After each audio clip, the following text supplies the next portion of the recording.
Hi, and welcome to episode 11 of OTTB on Tap. I'm Niamh. And I'm Emily.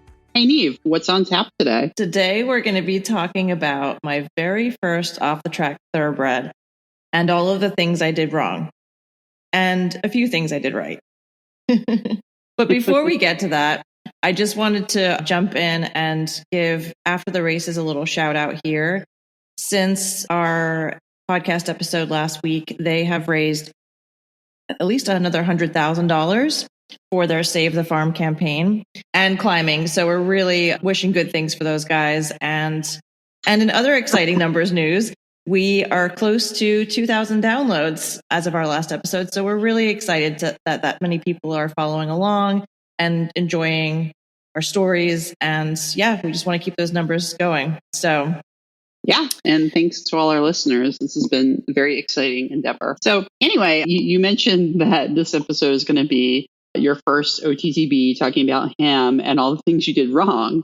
I like to think about these things as learning experiences. So let's dive in. And can you share a little bit about your background, Niamh? Yeah, so I think I mentioned in our intro episode that I was born in Ireland and grew up in a bunch of different places, but I did a little bit of riding in every place that I lived. So in the Bahamas, I started riding with a British riding instructor. And when I lived in England, I rode quite consistently there. And then I got really more seriously into riding when I was living in Florida, but I didn't have a lot of money. And so I had to catch ride. So I worked for a woman who was a pretty well-known dressage rider, but she did some eventing too. And basically showed up to the barn and mucked as many stalls as it took to earn one lesson. And I got to compete in some shows and do a little bit of eventing with her, but it was always on some half barrel project or sales horse. I can relate. Yeah. But I got to ride a ton and I was just desperate to get on anything that was in front of me. So then I took a huge break from riding. I actually had a big falling out with that particular trainer. Actually, now when I think back about why we had that falling out, it was over an off-the-track thoroughbred who was showing a lot of pain in his back. And we got into a big argument in front of a client and I handed her the reins and never looked back. Yeah, I've always been a pretty stubborn person. Little bit at times. But I felt like she wasn't putting the horse first. And that, I think even as a 16, 17-year-old kid, I was like, this doesn't make me feel good. So that takes a lot of courage, especially kind of at that age with an authority figure. Oh, yeah, absolutely. Then I took a long time off. I didn't ride in college and I moved up to Philadelphia at the end of 2003. And I had a friend who was in medical school at the time, and she was getting volunteer hours at a place called Pegasus, which is a therapeutic riding center just outside of Philadelphia near Pennypack Park, and asked me if I wanted to come out and just do a little bit of volunteering just so I could be around horses because she knew how horse crazy I was. I went out there and initially I just started grooming the horses a little bit and doing some side walking with the riders because at a therapeutic riding place, they have somebody who leads the horse and then two go with the rider for safety and so that they can communicate with the rider and make sure that they're not having any trouble. And then eventually that turned into, would you like to exercise ride some of the horses?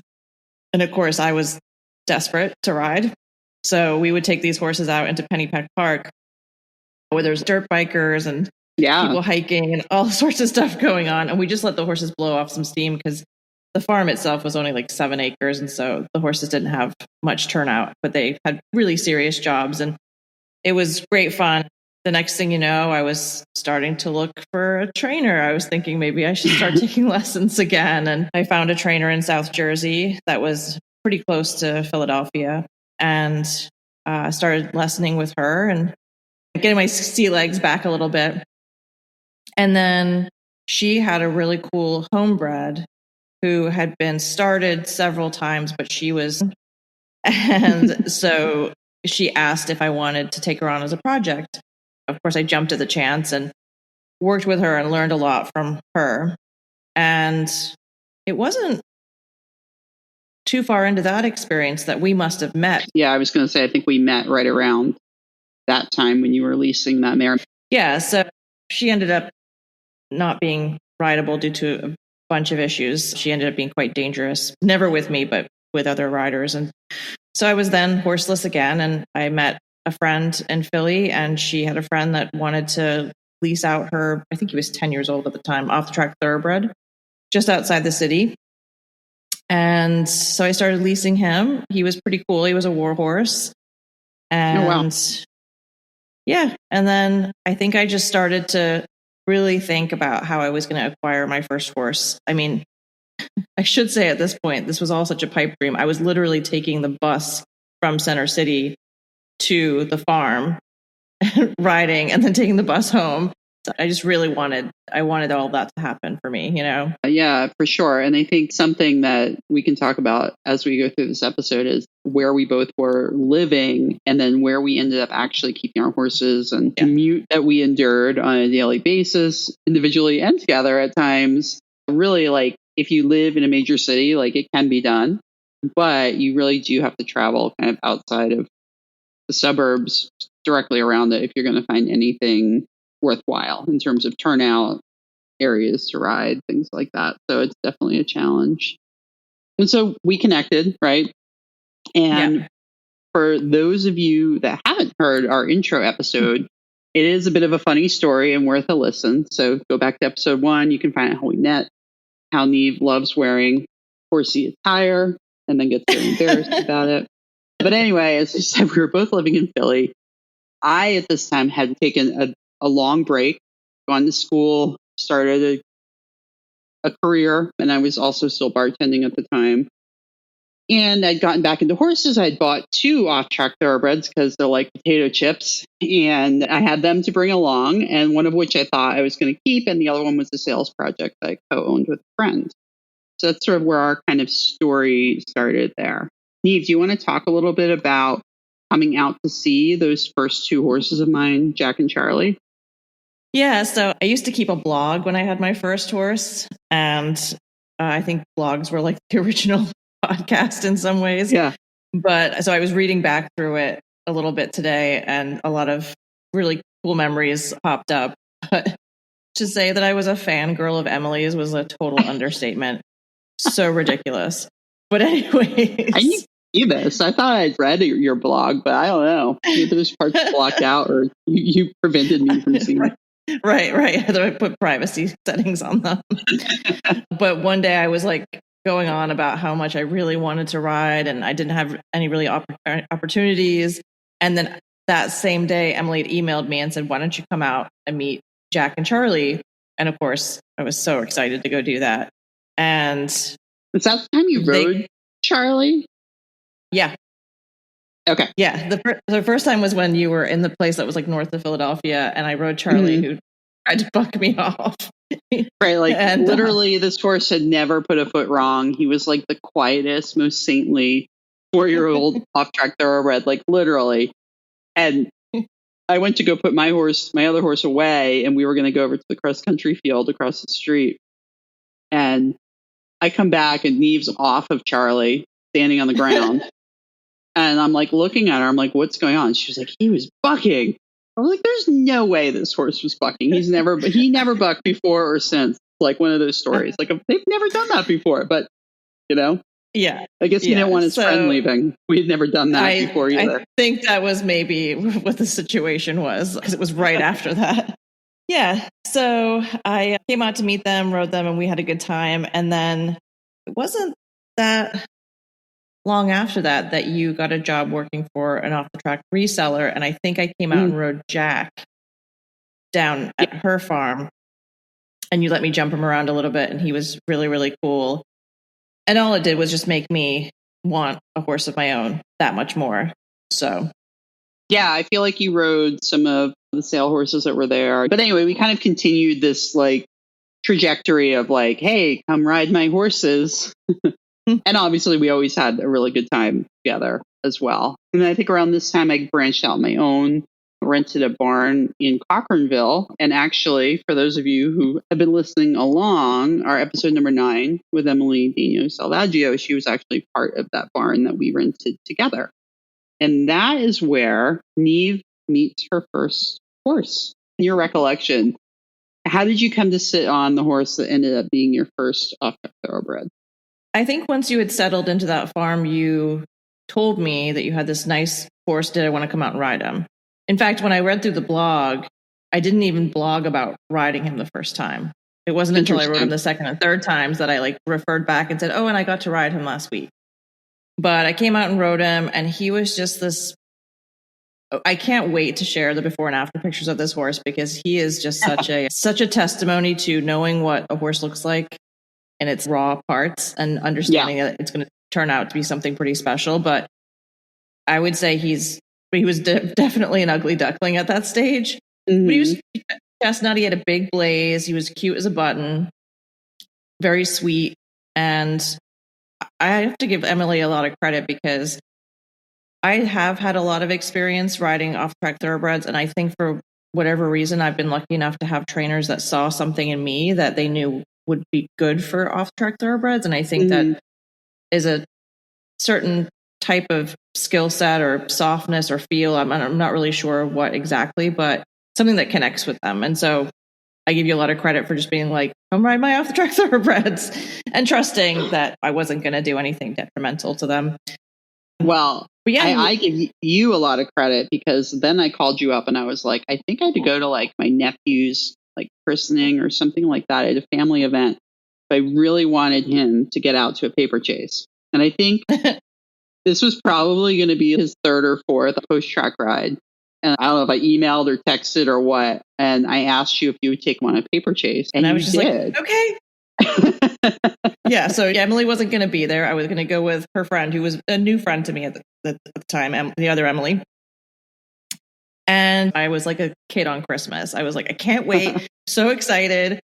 And he was just perfect the whole time. And we jumped little things, went through water, saw cows, put an asterisk next to cows. And it was just a great experience and gave me a lot of confidence. And then the following weekend, there was another paper chase, and we all got to go together this time. So that was really cool. And I think that's cemented. I feel like we just like told you, like, you need to own this horse. Like, you guys are perfect together. You really he's chill. You know, like, I feel like you get, at the time, you got a little nervous sometimes, and he was just such a steady Eddie. Like, he wasn't going to do anything wrong. Yeah. That we thought at the time. It's funny. I was looking through what I said that I wanted in that blog, and I mean, he fit all of that to a T. I wanted something that was fairly compact, that had a good brain. You know, thinking back on it, I feel like my wants and needs for a horse today are quite similar. I'm of the thinking that you can score really well in dressage if you have an average mover, as long as you're really accurate and you can make them work over their back properly and all of those things. It's really nice to be on a flashy horse and all that, but I feel like for me, I'm really not good enough to ride a big flashy mover. And as I get older, I feel like my body wants something that's a little bit easier to ride as well. But yeah, I mean, he was basically everything that I wanted, and he was right there in front of me. So Emily enabled me to make my first purchase. I did a pre-purchase on him, and he was great for that. It was pretty basic, but literally as I drove away from the pre-purchase, my car broke down. And I remember calling Emily, and she was like, welcome to horse ownership. Right. I think you had just signed the paperwork with me, like made it official that you owned him. You drove away, and you were half a mile down the road, and your car just like stopped working. I forgot to mention this, but the first time I rode him, we went for a little hack around the neighborhood, and you hadn't been at that farm for very long, and it was in Amish country, and there was a horse and buggy coming down the road. There was traffic, and he was just perfect. I mean, just everything about him. He did everything right.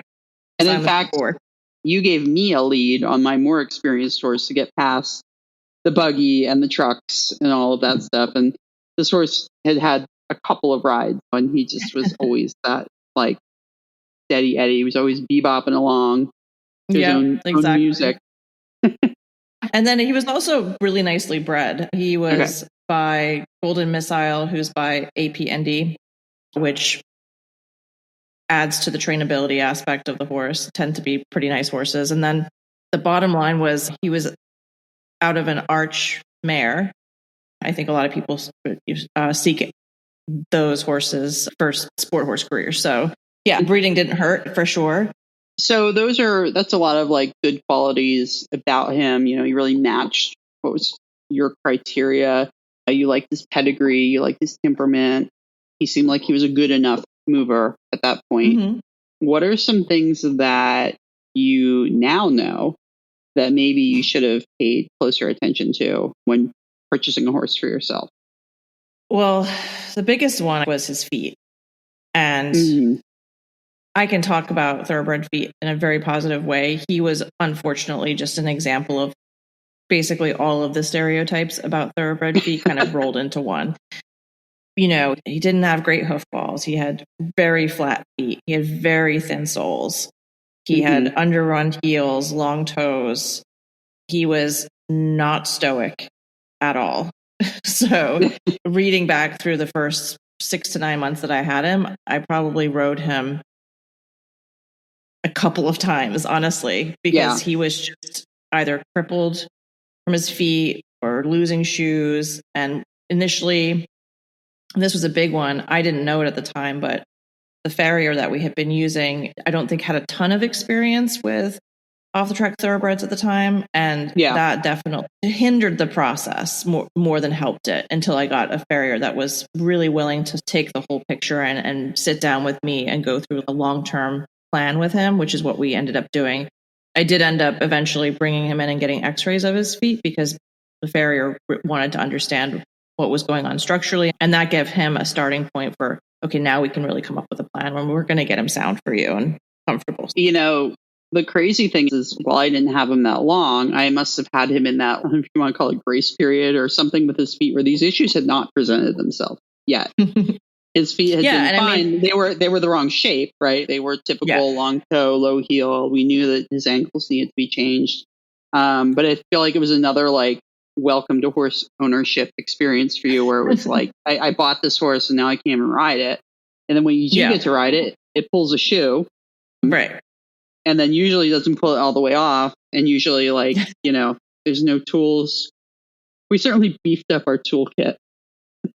Oh, yeah. Yeah, for sure. And the other thing that I sort of ignored or didn't really put a lot of stock into at the time was that he was unraced. And I think as a general rule for myself now, I would only buy a horse that has a record of some kind, of thoroughbred, I mean. And why would that be? There's a certain amount of education and experience that getting your gate card, just getting to be able to race at the track, the horse is already coming with a lot of stuff installed. And along with those things that come installed is a work ethic. And in my experience, off-the-track thoroughbreds tend to enjoy work. They enjoy getting out and getting to do something or learn something new. And while Riley was really easy and straightforward for me, I think he lacked in the work ethic department. And I really think there's a parallel. I feel like it became more apparent when you wanted to do more with, you know, like he was happy to bebop along on the trails and do paper chases, but when the work kind of wasn't his idea to do it, he was like, I don't really want to do that, you know? And funny story, when I picked him up at the track, I asked the trainer what he was like to ride or, you know, train, etc. And he told me he was lazy like his son-in-law. And I'll never forget that. And, you know, like, there's two sides of that coin. You know, the one side is he's not going anywhere. He's not going anywhere fast. So for someone that wants a horse that's more of a push ride, that can be a great thing. But he, at times, that stubbornness really, I think, became difficult for you. Yeah, it definitely worked against me when I was trying to get him through some of that poor work ethic. So talk a little bit about his transformation. I'm hoping that we can find some photos, before and after photos, to post along with this so that listeners can see how he blossomed. Yeah, he's such a good example of that. He, in the first photos and video that I have of him, he's just got this little pencil neck. He's got nothing over his hind end, really no top line to speak of. And I think in some ways, him having all of those issues with his feet in the first 6 to 9 months forced me to slow everything down. As excited as I was to finally have my first horse, I had to learn how to enjoy my horse in a completely new and different way. And I loved it. Yeah, there were times when I complained about not being able to ride or getting disappointed because he's pulled another shoe. But I think that all of the time I spent learning how to work with him on the ground, lunging, all of that stuff taught me how to be a much more, I don't know what the right word is here, a much more holistic and well-rounded.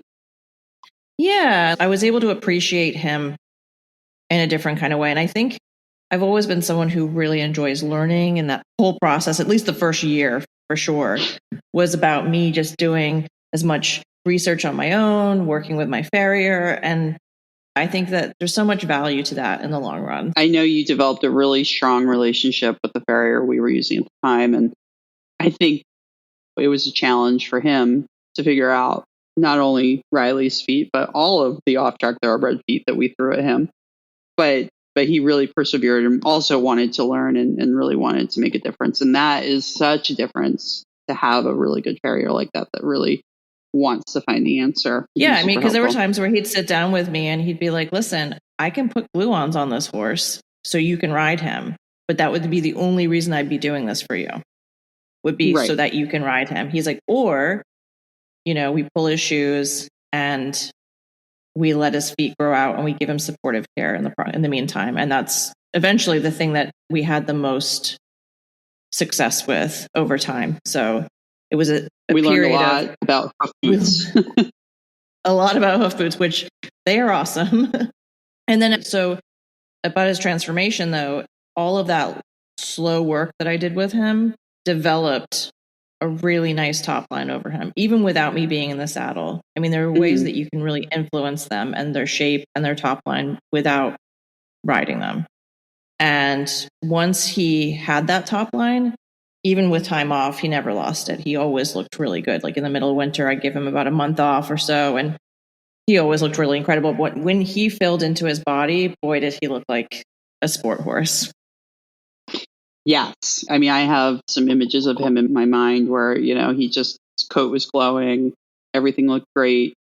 He became quite an easy keeper, where in the beginning he was very skinny. But yeah, and just like that beautiful neck, beautiful hindquarter. He was a very well proportioned horse too. Yeah. I think played a lot to his advantage. What about some other challenges that were going on in your life? You were working in Philly still? We were out Cochranville.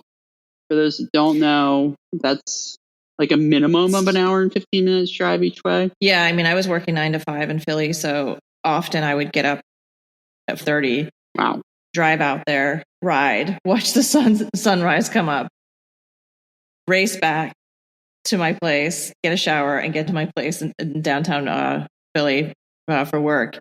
So that was really challenging. And luckily, he was so easy that I could do that. I could get to the barn at 5 o'clock in the morning and I could ride by myself without any worry that I was going to put myself in danger or anything like that. One of the things that I learned to do properly when he was having all this time off from riding was learning how to lunge him properly, learning how to lunge in side reins and using a Pessoa system, which I know can be a little polarizing for people, but for him it was pretty game changing and introduced a lot of straightness into his body. It was probably at this time that I realized he had a pretty strong, stubborn streak. I know that Emily definitely has some pictures of me having a knockdown, drag out battle of wills in the ring with me at the end of the lunge line. But I worked through them and learned how to get him to respond to me better, to respect me, and doing all that stuff from the ground up really did help under saddle. Inevitably, there were some stubborn streaks I couldn't really fix myself. So another thing that I realized pretty soon on when I was riding him more consistently, and this is something I could have never prepared myself for, but I am extremely weak on my right side. I'm not really sure why exactly, but it could be a combination of things. And he was incredibly difficult to the right. and he knew how to use his body against my weak side. Right. And, that's something that, how do you predict that's going to happen if you never get to really ride the horse more than once? Or how do you predict that the horse is going to sort of work against that, the weakness of yours? I think that as riders, we can all identify some sort of physical weakness that we have and what we prefer in our horses. We'd all love them to be perfectly neutral and straight and even in both directions, but we all know that that's not true. Maybe one of them hangs on your left rein or whatever the case might be. And it did end up becoming a pretty consistent problem for me. What specific difficulties? Like, did you have problems with that lead or just bending or? Oh, yeah. I mean, the right lead was probably a 50-50, maybe less than that for me. And it wasn't because he wasn't balanced. And it wasn't because he couldn't do it or there was any sort of like asymmetry that was working against him. It was my weakness affecting his performance. Yeah. And inevitably, I think that with his not so great work ethic made it very challenging for me. And I hope this doesn't sound like I'm blaming him or anything like that. It was just stuff that I figured out really about myself and what I needed out of the horse underneath of me. Yeah. Because it's hard when I look back and I see videos and photos of me riding him, and he was such a fun horse to ride. But yeah, I remember the time that I feel like we finally just kind of dissected it, and I like really looked at how you were sitting like from behind, and you were definitely kind of like collapsed on that right hip, and your right leg is like would at the time seem shorter than your left leg. Yeah, I used to ride with my stirrups at two different lengths because it was the only way that they felt even. But really, I was compensating for the fact that my whole right side was collapsed, and ultimately it made me ineffective as a rider. Yeah. Have you been able to address this with other horses, or is this better now, or is it something? Oh, it's much better now. And it's kind of funny, actually, because my current horse, his bad side is his left side. And I was like, I've been preparing for this my entire life. So, right. Like, yeah, it's so much easier to deal with. It should be like in the ad of the horse, like he's left-handed or he's right-handed. Well, how do you right? How do you ask that? I mean, and I knew when I was horse shopping last year that I had to find a horse that was not tough to ride to the right. So yeah. I didn't tell anybody that, but in my mind I was thinking that because I would have sounded like a nutcase if I said that. So I think at this point in our journey, we were at a farm, also in Cochranville, but and this was a very large farm. It had been a breeding farm at one point. And I mean, the place is just spectacular. It's incredible. And there's so much pasture space, and we were so excited about it. But one of the challenges was that we would rotate the fields that the horses were in, and the farm owners also had cows. And tell us a little bit about some of your adventures there. Because I know at times the horses were a mile from the barn. That's how large the farm is. Yeah, we didn't have a ring for, 6 months, maybe longer. And so our horses were on the other side of the property. I would drive around the property. It was like 1.2 miles, I think.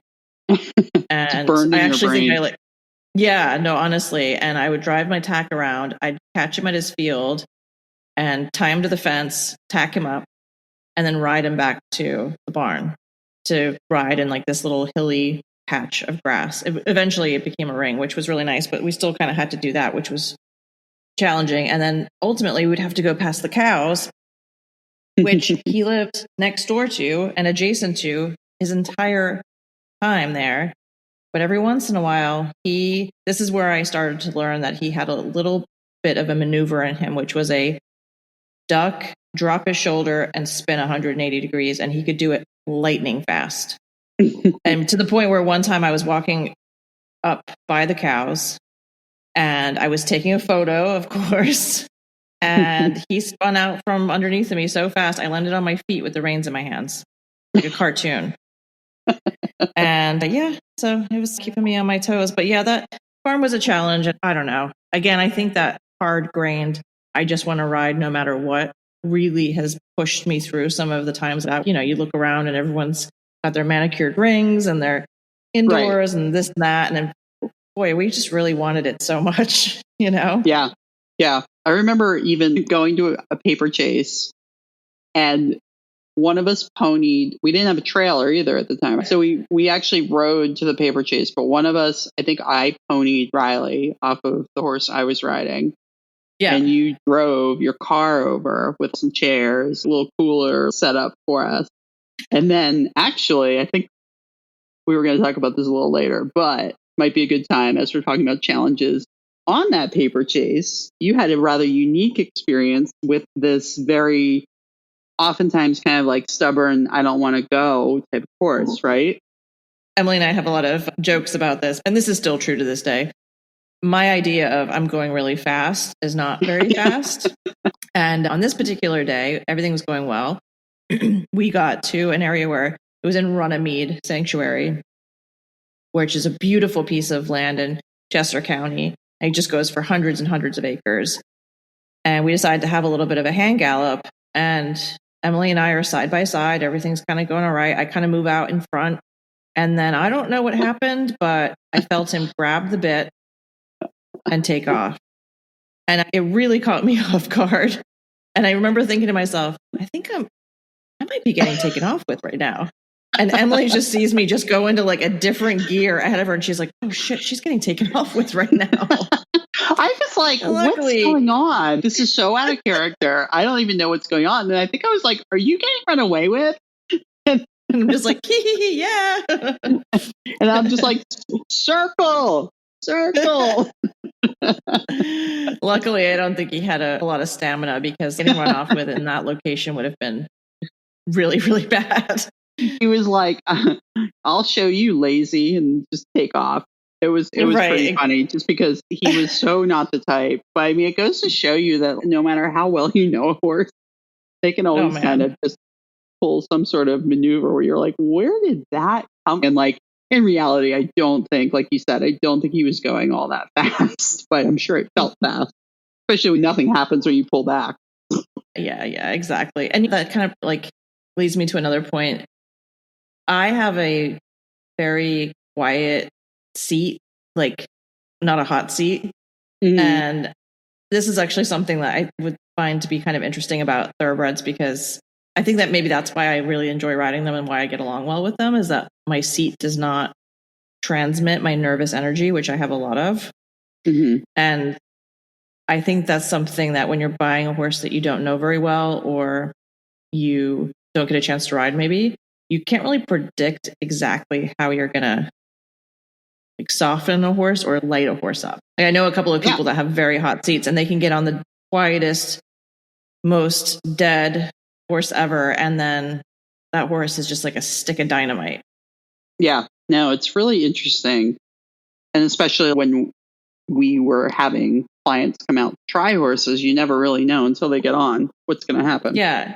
And I think now being able to self-identify your weaknesses, maybe some of your asymmetries, maybe what kind of seat you have, what kind of hand you have, and what your go-tos are when you get nervous, things like that, I think all really play into the type of thoroughbred that you should look for and the types of questions you should ask resellers or people selling horses, because providing that information really helps them pair you with the right horse. He was, at that time, a very good first horse for me. I don't have any regrets of owning him as my first horse, but you learn a lot from that experience as well, Yeah, for sure. So it's not all bad. You did have some really good accomplishments with him in terms of you got to go do some shows. And were there any favorite memories of some events you got to take him to? I mean, we always scored really, really well if I didn't fall off.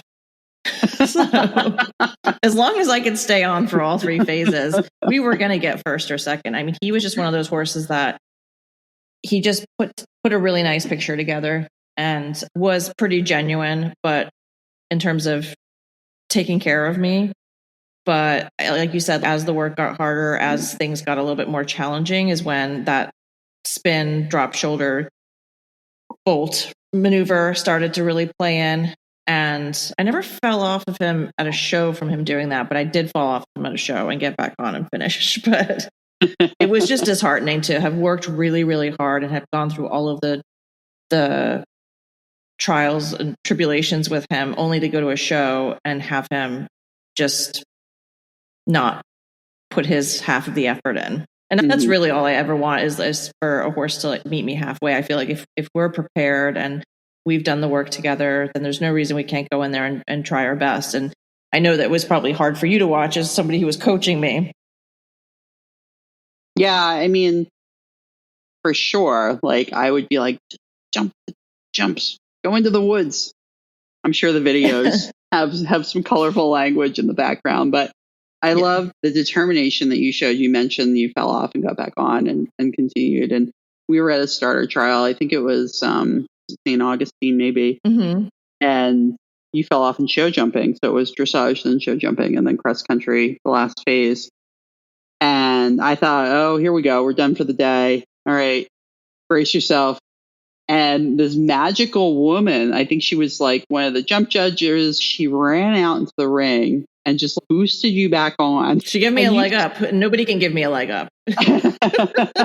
And she's probably not even real. It was probably like a spirit or a fairy. I literally refer to her as this guardian angel. And she was like, you're doing a great job. Do you want to get back on? Let me give you a leg up. And I was like, oh my God, where did you come from? Right. I don't even know. It was crazy. And she boosted you back up. You got on, you finished that course, and then you went out and rode a great cross country round and jumped all the jumps in the right order.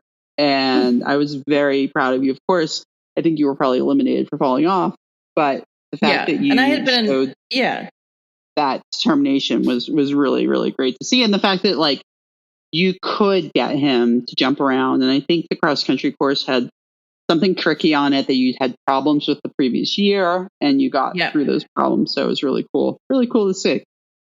Yeah. Yeah. And I think that's a good point too, is I was able to get him around and all that.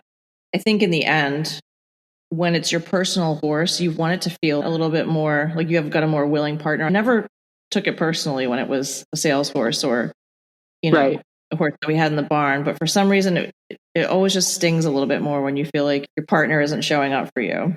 Yeah. And I feel like that was a hard realization, was for me to understand that it shouldn't feel this hard. When I quit my job and I started working for you, there were just times where I think we were both just pulling our hair out. And it wasn't for a lack of me trying and being dedicated. I mean, I quit my job to go be a working student when I was in my mid 30s. You know what I mean?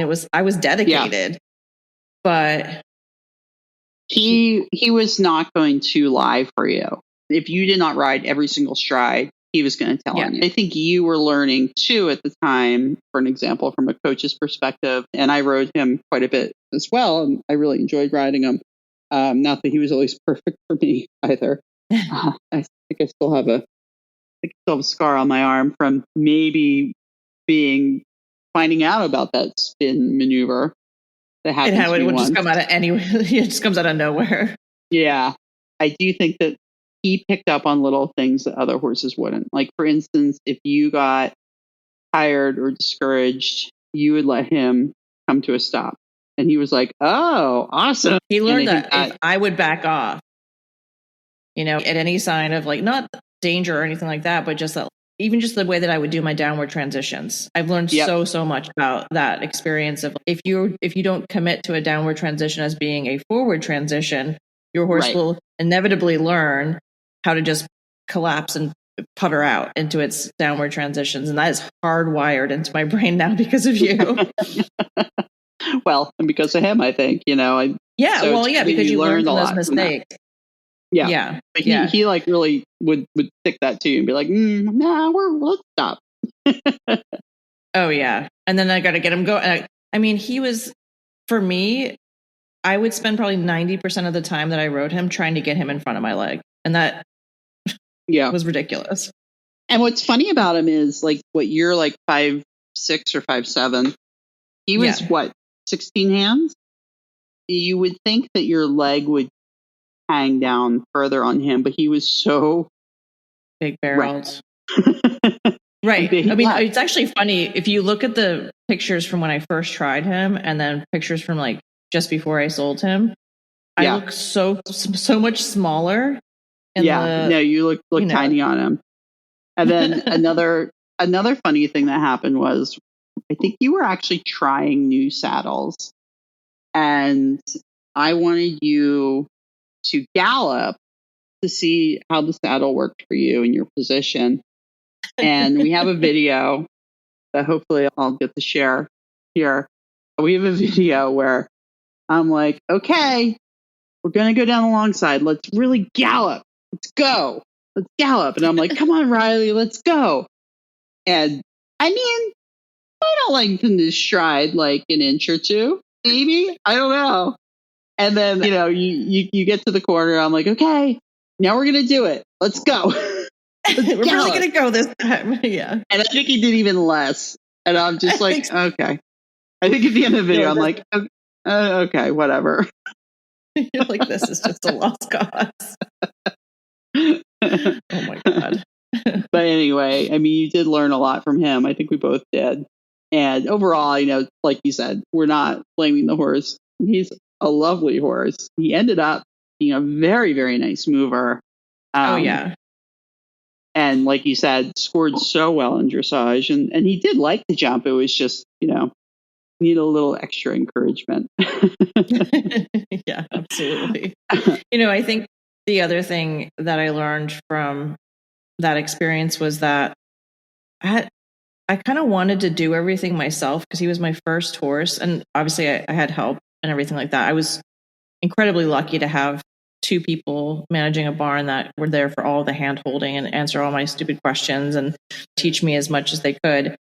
I wish I had invested money into getting him professionally trained a little bit more, because I think that might have helped with some of the problems I was having, maybe some of the symmetry issues I was having, and maybe some of the work ethic issues. I played a huge factor in that as well. And it wasn't that I thought I knew everything. I just wanted to do it all myself in a way. And looking back now, I wish I had handed over the reins literally to somebody else and said, I need help. Right. I think in the beginning, you did everything with him. Then occasionally I would ride him. But then when you started working for me, then you were getting regular lessons and I would ride him also. But at that point, I think your pattern with him was pretty well established. So it might have been better. And I think it was tough too, because you had such a rough start. If you're not even sure your horse is going to be consistently sound, how are you going to send him for a month of training? That's impossible to do. You're not going to do that. Exactly. It's a really good point. And, I think a lot of people that are new to off-track thoroughbreds are really attracted to the price, but maybe they should keep in mind to budget that extra couple grand to get a month or two of training along with it. Yeah. Or, I mean, pay to have it restarted for you.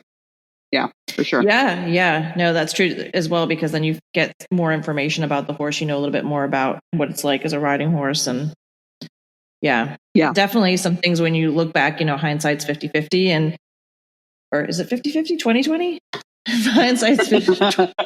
Hindsight's 20-20. Raffle is 50-50. I don't know. Right. I don't know. So something that I think we've touched on in past episodes, and I think it's a big topic that deserves attention. It's deciding that maybe this horse isn't the right horse for you, on saying, you know what, I think this horse will be a better fit for somebody else. Maybe there's a different horse out there for me. What's your thought process around that? And where did you go with that with Riley? I think kind of getting down to having more bad rides than good ones, feeling really frustrated in my personal growth. I mean, here I had a horse that I think at that point he was about to do his first beginner novice, but I felt like our progress wasn't moving in a forward trajectory together. Yeah. And I felt like he was at the limits of my physical capabilities in terms of we weren't going to figure this out together. And that's a hard place to get to. But I don't know. I don't have a very big ego when it comes to how good I am as a rider. That's not something that I carry forward with me. And I think that in general, I think that a lot of riders undervalue. For me, it was deal with feeling like I'm giving up, like I'm such a determined person. And for me, everything like this in my life is a puzzle to solve, a challenge, and I want to overcome it because I take that really seriously. In the end, I knew that I had created a horse that had an incredible amount of value. He was sound, happy. He was all of his good qualities. He was an easy keeper, a nice mover, and he was very well-rounded by and large because of all of the things that I had done with him, the amount of times that we had moved and things like that. And I think that I just knew that this was the time for me to break away from him and find him a home where he was going to be utilized for the things that he was good at. And also that maybe he was going to find a rider that wouldn't come into it with all of the physical and sort of mental shortcomings that I had. So it's always interesting when you have a horse that you're frustrated with and then you let somebody new ride them and they don't have any problems with that. And you go, oh, okay, it's me. I'm a big contributor to these issues. So that's sort of where we got to, I think. And I remember distinctly looking at you and saying, I think I want to sell him. And you said something along the lines of, I'm happy to hear you say that. I was hoping you'd find your way to this decision. You knew that you weren't going to be able to say to me, you need to sell him. It was going to be something that I had to resolve in my mind and come up with and feel like I had done everything I could to make the relationship work. But it's not unlike being in a relationship with a human or friendship. You want to feel like everybody's contributing and working towards a common goal. And it's perfectly fine to realize and recognize that equine partner is maybe not the best match for you, even if it's several years into the relationship. Yeah. And I think you did a lot of things right in that he was very well schooled. He was a really nice horse. It just, the traits that you both had in certain areas did not mesh. And so when things would start to go wrong, it became very difficult for you to fix them. Whereas another rider would have no problems or have a couple schooling sessions and he'd be like, okay, that's fine. So I remember, I think I came to the conclusion that maybe we should find him another home, another rider. It was not long before you brought it up to me. Yeah. And then I was like, oh, good, because I don't know how I was going to broach this. But, when I looked back on it, I was really kind of endearing reading through some of my old blog posts. But the way that I talk about him is like what a gift he gave me as my first horse, for all of these like negatives that I'm saying and mistakes that I made and things that I didn't do very well. I think he taught me so much in just a couple of years. Experience that like I didn't do pony club when I was a kid. Right. So, I mean, I got an express pass to off the track thoroughbreds and just a couple of years of horse ownership with him because he put me through the gauntlet, really, Yeah. You learned how to poultice a hoof. That's for sure. Oh, what kind of duct tape? What kind of duct tape? Gorilla tape only. What's your preferred method? My preferred method? Yeah, wrap the hoof. You put animal Lintex, sometimes a little slurry of betadine and Epsom salt into the hoof from the sole, animal Lintex on top of that, diaper on top of the animal Lintex, vet wrap on top of that, and then Gorilla tape. And I don't make that little square that people make. I just do it in strips and I put it on, put enough Gorilla tape on there. And I've had the Gorilla tape stay on in like the middle of winter. I've had to soak hooves when it's like 18 degrees outside. And that stuff works awesome. So I'd be like, hey, Niamh, go pack all the horses' hooves in the barn. No, it would be like 150 degrees. And there's 16 horses in here. Can you get the magic cushion out? I'm like, oh my God. But you know what? You learn by doing, and you learn how to get really, really good at annoying hard stuff. And boy, do I have I have a foot box, like a foot medical kit. I've got a big medical kit. I mean, I have like all the things now, so I'm ready. Yeah, for sure. It's stuff you learn. To wrap up, we did end up selling Riley to the first person that came to try him. I think it was. I don't think we even advertised them. They contacted me and I was like, I have the perfect horse for you. Yeah, and it was somebody that wanted something to compete themselves, but also ran like a small riding school. And he was so amateur friendly, really, that it was a perfect scenario, and he bedded great. And yeah, off he went. So yeah. Well, if you like what you heard today, please leave us a 5-star review on Apple Podcasts. Feel free to reach out to us by email at ottbontap@gmail.com. Follow us on Instagram at OTTB_on-tap. And join our Facebook group, OTTB Market. Also, on top of that, just to throw all the links at you, we just launched our actual website, which is ottbontap.com. So more to come there. So yeah, see you next time. Thanks all. Bye.